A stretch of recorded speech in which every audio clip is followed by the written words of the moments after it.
Capítulo 5. A vida diária como prática espiritual. A título de introdução, à questão da meditação na vida cotidiana, gostaria de relatar algumas das minhas próprias experiências e um pouco de meu treinamento no Tibete. Lá, aos 2 anos de idade, fui reconhecido como um tulku, alguém que direcionou renascimentos sucessivos em benefício dos outros seres. Isso quer dizer que era esperado de mim que saísse um tanto especial. Aos 5 anos, já havia sido ensinado a ler e a escrever. Eu tinha meu próprio tutor, o que, sob certo aspecto, foi uma grande sorte, pois todos os dias, o dia inteiro, eu tinha alguém ao meu lado para me ensinar.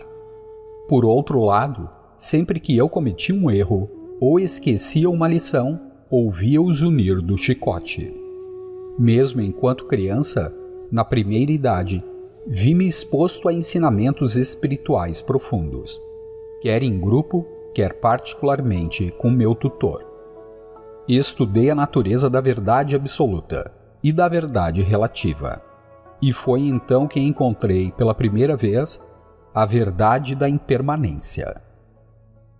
Houve um tempo em que o nosso universo não estava aqui. Lentamente ele passou a existir. Com o passar do tempo, ele envelhecerá e em algum momento se dispersará. Mesmo nosso corpo não se encontrava aqui há um tempo. A cada dia ele envelhece e algum dia deixará de ser. Tudo na nossa experiência está sujeito à impermanência. Reconhecer essa verdade é fundamental para cultivarmos uma perspectiva espiritual. Quando encontrei esse ensinamento pela primeira vez, tive forte resistência a ele. Simplesmente não queria ouvi-lo.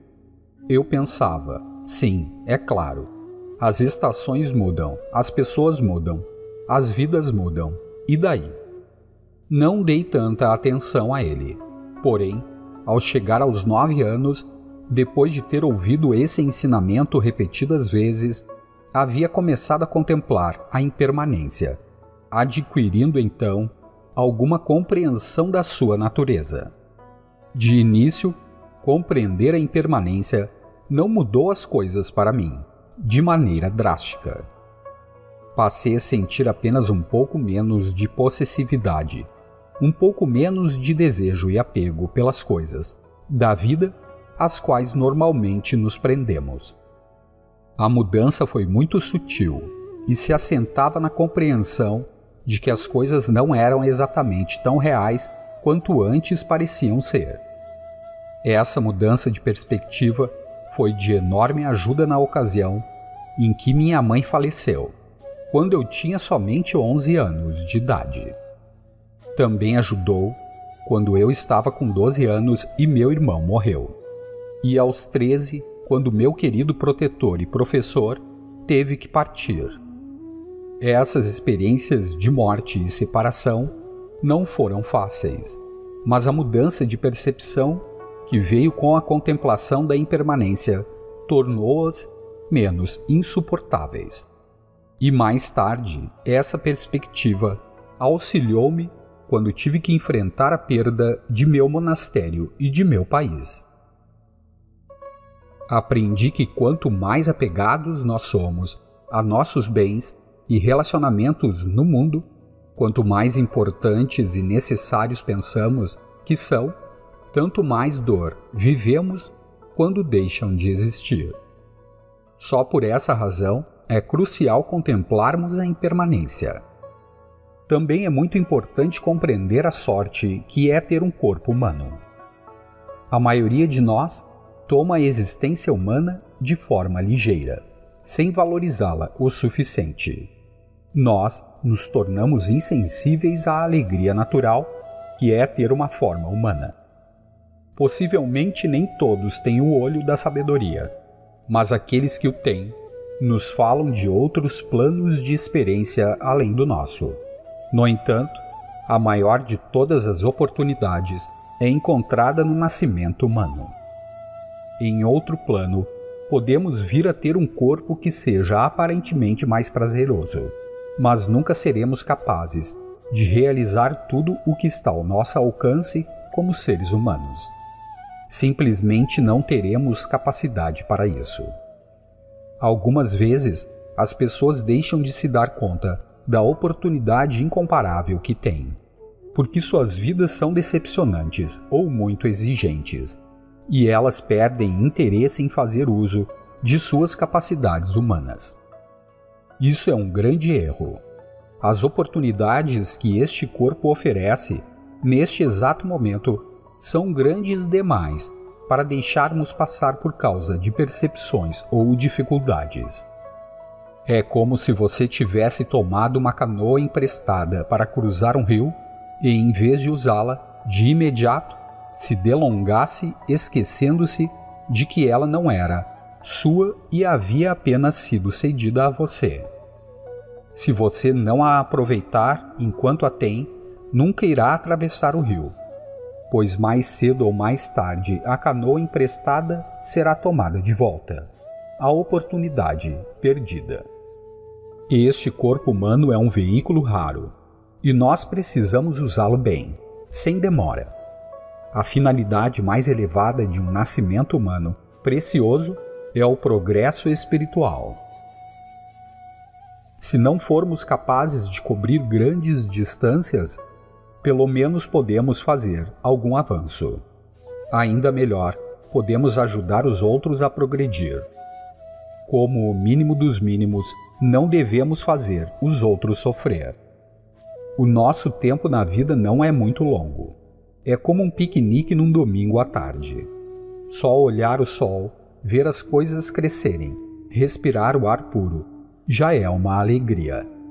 Mas se tudo que fazemos é ficar discutindo onde pôr a toalha, quem vai sentar em um canto, quem vai ficar com o peito ou a coxa do frango, que desperdício! Mais cedo ou mais tarde o tempo fecha, a tarde cai e o piquenique se acaba. E tudo o que fizemos foi ficar discutindo e implicando uns com os outros. Pense em tudo o que se perdeu. Você pode estar se perguntando: se tudo é impermanente, se nada dura, como pode alguém viver feliz? É verdade que não podemos, de fato, agarrar e nos segurar as coisas, mas podemos usar esse conhecimento para olhar a vida de modo diferente, como uma oportunidade muito breve e rara.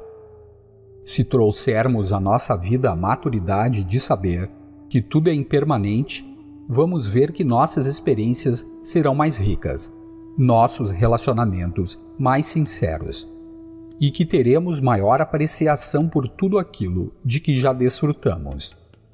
Também seremos mais pacientes. Não é tão difícil manifestar um gesto amoroso quando nos damos conta de que talvez nunca mais iremos ver uma tia-avó nossa. Por que não deixá-la feliz? Por que não dispor de tempo para ouvir todas aquelas histórias antigas? Chegar à compreensão da impermanência e ao desejo autêntico de fazer os outros felizes, nesta breve oportunidade que temos juntos, constitui o começo da verdadeira prática espiritual. É esse tipo de sinceridade que efetivamente catalisa transformação em nossa mente e em nosso ser.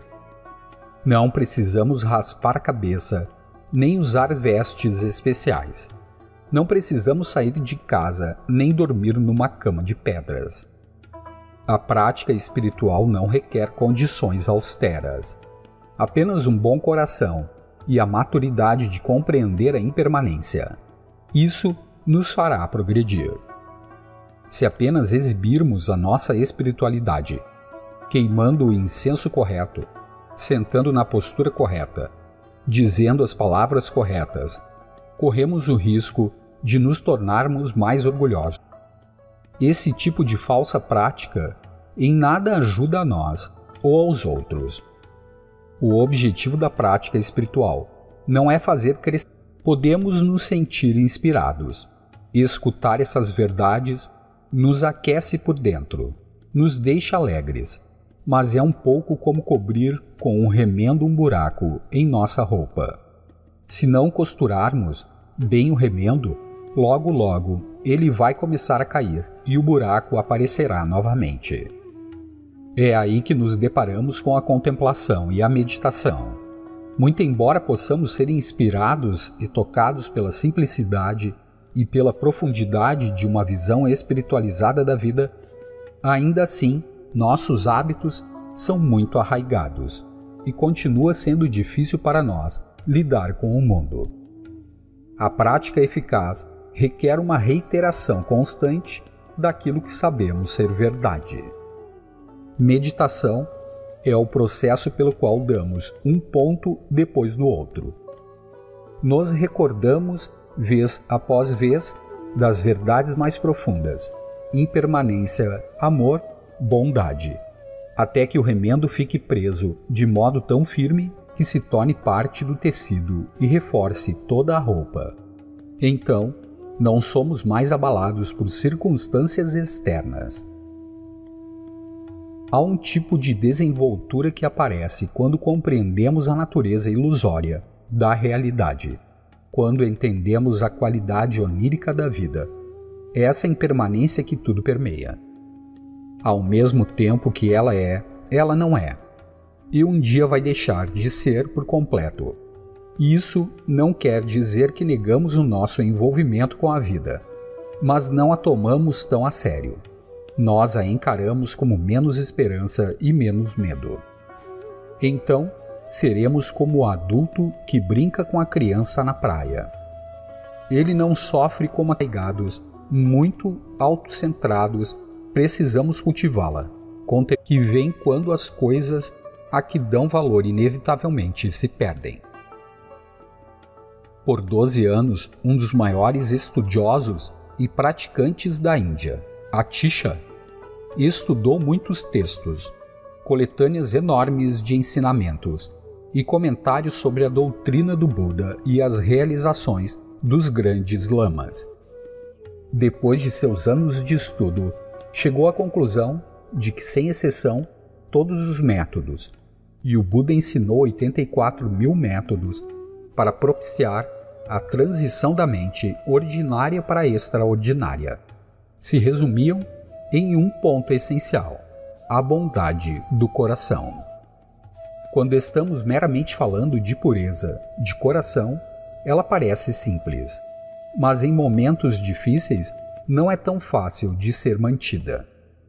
Se você estiver face a face com alguém que o odeia, alguém disposto a lhe ferir, é muito difícil você não se enraivecer nem perder sua atitude de amor ou bondade.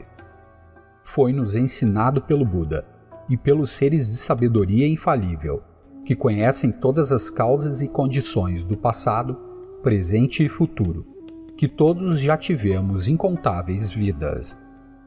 Talvez isso seja de difícil aceitação para alguns de nós, porque, é claro, não alcançamos um grau de sabedoria assim tão alto.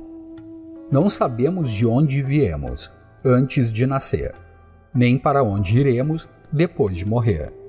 Porém, se refletirmos, verificaremos que vivemos em meio ao hoje como consequência de termos tido o ontem, e igualmente o hoje serve de base para o fato de termos o amanhã. O mesmo acontece com a sequência da existência. O fato de termos esta vida significa que havia alguma base prévia para ela, enquanto que o presente constitui ele próprio a base para o que está por acontecer. Se a nossa sabedoria intrínseca se revelasse de forma mais plena, veríamos que todos os seres, quer humanos, animais ou de outro tipo, em algum momento, ao longo de incontáveis vidas, já nos dedicaram o caminho de um pai ou uma mãe, nos deram um corpo, nos protegeram, permitiram que sobrevivêssemos, nos ofereceram educação, compreensão e algum tipo de treinamento para o mundo. Não importa quais sejam os seus papéis agora ou quão difíceis possam ser os nossos relacionamentos com eles. É como se estivéssemos em um jogo de faz de conta. Somos como atores que passaram a crer que são realmente as personagens que estão representando. Quando compreendemos a conexão que há entre nós e cada um dos demais seres, equanimidade aparece. Nós encaramos todos, quer amigos, quer inimigos, com consideração. Mesmo que tenhamos dificuldade com alguém, isso não quer dizer que aquela pessoa não foi importante para nós antes. Quando assistimos alguém que uma vez foi nosso pai ou mãe sofrer horrivelmente, nossa compaixão se aprofunda. Nós contemplamos. Como é triste. Ela não compreende. Se eu compreendo um pouco mais, é minha responsabilidade ajudá-la tanto quanto eu posso. Esse tipo de percepção nos deixa mais suaves. Então, quando estamos em uma situação de tensão, pensamos por um momento antes de reagir impulsivamente, respondendo com paciência e compaixão, em vez de raiva. Tentamos ser gentis e procuramos ajudar, evitando implicar com os outros, evitando ações negativas e egoístas que os possam ferir. A aplicação da prática espiritual na vida diária começa quando você acorda pela manhã. Alegre-se por não ter morrido à noite, por saber que terá mais um dia útil pela frente. Você não pode garantir que terá 2. A seguir, recorde-se da motivação correta. E em vez de se propor a ficar rico e famoso ou seguir seus próprios interesses egoístas, vá ao encontro do dia com a intenção altruísta de ajudar os outros. E renove seu compromisso a cada manhã. Diga a si mesmo: no dia de hoje, vou dar o melhor de mim. No passado, eu me saí razoavelmente bem em alguns dias e pessimamente em outros. Mas já que este pode ser o meu último dia, vou oferecer tudo o que tenho de melhor. Vou ser correto com os outros tanto quanto me for possível. Antes de ir dormir à noite, não pule simplesmente na cama e caia no sono. Em vez disso, passe o dia em revista. Pergunte-se: como foi que eu me saí? Minha intenção era não ferir ninguém. Eu consegui isso? Eu pretendia cultivar alegria, compaixão, amor, equanimidade. Eu fiz isso? Pense não só no dia atual, mas em cada dia da sua vida. Eu busquei desenvolver tendências positivas? Será que eu basicamente tenho sido uma pessoa virtuosa? Ou será que tenho passado a maior parte do meu tempo agindo negativamente, envolvido com atividades não virtuosas? Faça-se essas perguntas de forma crítica e honesta. Qual é o resultado quando você de fato confere esses dados? Se verificar que sua conduta deixou a desejar, não ajuda em nada você se sentir culpado ou se recriminar. O objetivo é observar o que você fez, porque suas ações nocivas podem ser purificadas. A negatividade não fica gravada no terreno da mente de forma indelével. Ela pode ser modificada. Portanto, olhe em retrospectiva. Se você enxergar defeitos e deslizes, chame por um ser de sabedoria. Você não precisa ir a um lugar especial, pois não há lugar onde a prece não seja ouvida. Não importa se você considera a perfeição como sendo Deus, Buda ou uma deidade. O fundamental é que quando você a objetifique, não haja nenhum defeito, falta ou limitação. A perfeição absoluta propicia a você as bênçãos da purificação. Confesse, tendo aquele ser de sabedoria como sua testemunha, e arrependa-se sinceramente do mal que você causou, comprometendo-se a não repeti-lo. Enquanto você medita, visualize luz irradiando-se do objeto de perfeição, limpando você e purificando todos os erros do seu dia, da sua vida, de todas as vidas que você já viveu. Quando você olha para o seu dia, pode ser que veja ter conseguido trazer felicidade aos outros. Talvez você tenha dado de comer a um animal com fome, ou tenha praticado generosidade e paciência.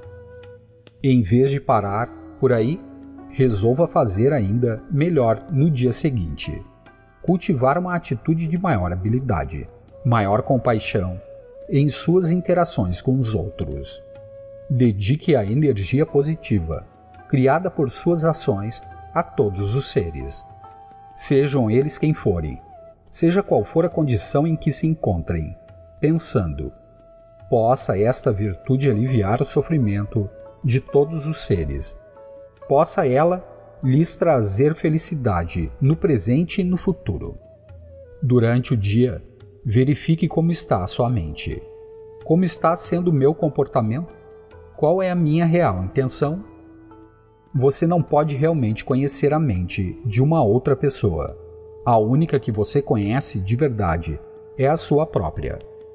Sempre que puder, contemple estes pensamentos: a preciosidade do nascimento humano, a impermanência, o karma e o sofrimento dos outros seres.